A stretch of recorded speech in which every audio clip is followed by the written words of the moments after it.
So we've been seeing reports that Brazil has started their 25-26 soybean planting season, and things are off to a quick start. However, we think things are going to slow down here, at least for a brief period of time.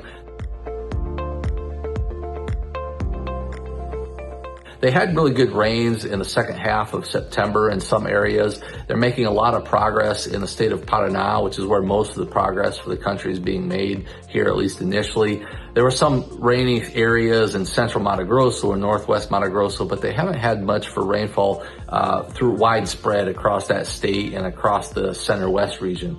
We spoke to a couple of farmers in the center part of Mato Grosso that have already planted 40% of their soybean crop, but they actually shut everything down and they're waiting for more rain to materialize. And so they feel like what they got planted initially had enough moisture for the crop to germinate, but if they kept going, they didn't think there was going to be enough moisture, at least in the next week or two, for that additional crop to be planted. And so you'll see that a lot of times where you kind of get a head fake, where you get a good solid rain and farmers will begin planting, but then it turns dry again.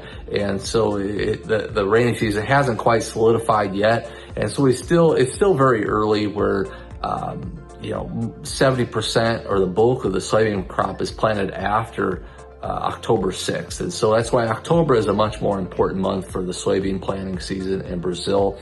And a lot of it even gets planted in the first part of November yet. So it's still early, but it looks like for the month of October, the first part of the month is gonna lean a lot drier, but we do see some precipitation kind of coming back into the second half of October. And so if it's dry October 1st, it's not such a big deal, but if it's still dry October 30th, then they're gonna have a problem and things start going in late.